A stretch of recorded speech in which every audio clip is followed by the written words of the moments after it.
Hi there YouTube friends, welcome back to Auntie A's Kitchen. I hope you're having a wonderful week, and I know it's November, but we're going to kick off with some Christmas prep today so that we have a stress-free Christmas, and I'm going to show you my simple and delicious mincemeat recipe so that you're ready when you make your mince pies. As always, it's a flexible recipe, so I'll talk you through it as we go through the video, but what I love most about this is that everything gets mixed together in one bowl. So we're going to start with the zest and juice from 1 orange and 1 lemon. You'll notice in the video that as I juice the orange and the lemon, I don't mind if some of the fruit bits get inside, but I will use a sieve just to make sure that I catch any of the seeds. And I have mentioned this tip before in other videos. Whenever you're juicing fruit, make sure to roll it out on your counter, and this is just going to allow you to get more juice from it. Mince pies are a traditional and very popular treat that's eaten at Christmas time in the UK, and if you've ever wondered why they're called mince pies, it's because the original mince pies used to be filled with chopped up meat, as this was a great way to preserve it. But these days, you'll find that the meat has been swapped out for a sweet meat consisting of lots of dried fruit, and that's what we're going to be making today.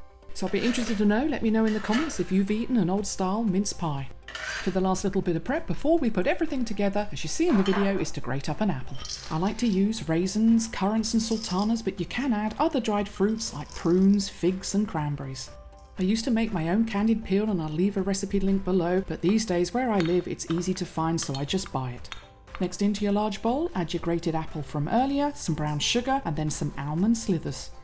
At this stage, if you've got suet, add it. I like to use butter, and also I want to make this recipe simple for those who can't get suet. I then add some mixed spice, and I have a recipe on the channel if you're interested how to make this from scratch, and this is a popular blend of spices that we use especially in the UK at Christmas time, and I believe it's similar to a pumpkin spice mix. I then add some cinnamon and some freshly ground nutmeg. Give everything a good mix and then add all of your ingredients to a large saucepan.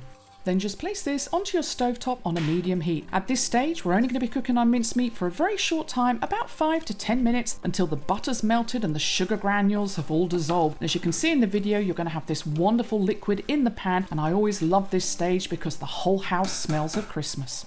This is going to thicken up as it cools down, and we don't want to simmer away all of the liquid. We just want to start the process of plumping up all of the dried fruit as it soaks up all of the delicious flavour. The final ingredient to add to our mincemeat, and this is an optional extra, is some alcohol. And I personally like to add some brandy, and although I don't like this as a drink, it really does elevate the flavours of your mince pies. Alternatively, you could also use some rum or some whiskey.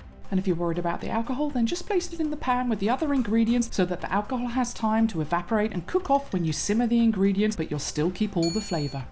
Once you've added your brandy, give your mincemeat a good stir and let this sit and cool down for about 10 minutes, allowing the fruit to continue absorbing all of the liquid before you start to then put your delicious mincemeat into some sterilised jars. And you should be able to fill 3 medium-sized jars with this recipe. If you're wanting to make your mince pie straight away, then just make sure this mincemeat has totally cooled down before putting it into your pastry. But if, like me, you're going to be using this at a later date, then just seal your jars and make sure to store them in a dark, cool place. The next morning, I quickly get the jars out of my pantry, not only to put some labels on them, but I want to show you a spoon of this delicious mincemeat out of one of the jars now that it's had time to cool down. And this not only smells incredible, but it's sweet and fruity, spicy and boozy, soft and chewy. And if you have not already subscribed, then stick around as I'm going to be posting my mince pie recipe early in December. Thanks for watching.